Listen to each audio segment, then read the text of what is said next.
How Arrow changed superhero television. Rotten Tomatoes movie and TV news.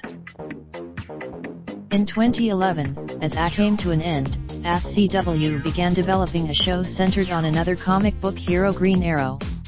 The Golden Age ends with the announcement that Arrow's upcoming 7th season will be its last. Hey Saluka back at the way Arrow changed the landscape of superhero television. Don't let Felicity Smoke's quips fool you. Arrow was a serious show from the jump. Some might even say, in doing so, it upped the ante for on-screen violence and action scenes. In its first few, beyond the fights, it also tried to address Oliver's trauma from a more realistic place. While Smallville pulled Green Arrow out of relative obscurity, Arrow excelled at showcasing lesser-known characters from the DC Comics library. Felicity. In the beginning, executive producer Mark Guggenheim said his strategy was to break a story first and see if a character in the library could complement it. This led to as the seasons rolled on, characters like Ray Palmer, Vigilante, Ragman, Wild Dog, Mr. Terrific, and even John Constantine made appearances or became integral parts of the show. Okay, so John Constantine is pretty famous in his own right, but the point still stands. Arrow proved obscure characters could shine if given the right showcase.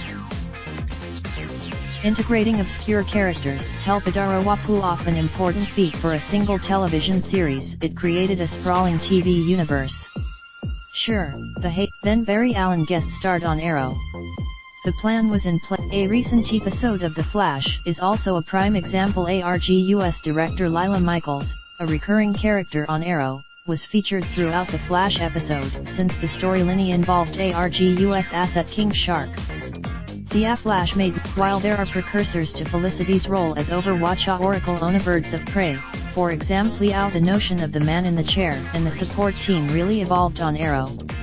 In its earliest sure, Clark had his parents and a few friends to advise him or help with investigations on Smallville, but Team Arrow was something different. And as a consequence, it is such an ingrained aspect of the superhero genre at this point that series like Jessica Jones and films like Spider-Man Homecoming poke fun at it. But the support team, for all the ways it imported elements from the comics and made those things work, Arrow also contributed one incredible new idea to the lore: John Diggle. First Oliver's, and because he became such a key part of Arrow's dynamic, DC Comics introduced its own version of John Diggle in 2013's Green Arrow 24. While some aspect but Diggle's continued presence on the show proves a television series based on a comic book can offer the source material something worthwhile.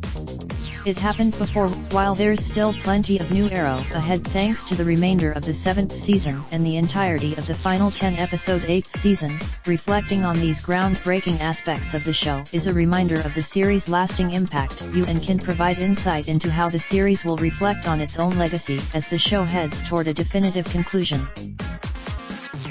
Shazam! Social reaction. Supernatural after 14 seasons. Where will Sam and Dean travel next? Renewed and cancelled TV shows 2019. Umbrella Academy's biggest book-to-screen changes explained. Meet Doom Patrol, the world's strangest heroes. Comic book television titles in development that could rival Netflix's now crumbling Marvel empire. What's old and what's new in American Gods Season 2. Idris Elba to replace Will Smith in The Suicide Squad, plus more movie news. Watch Cobra Kai Season 2's first trailer and more TV news. How family-friendly is Captain Marvel? Raindrop, drop top, smoking, no cooking the hot pot. Fucking on your bitch, yeah, that. Looking up, open the park pot.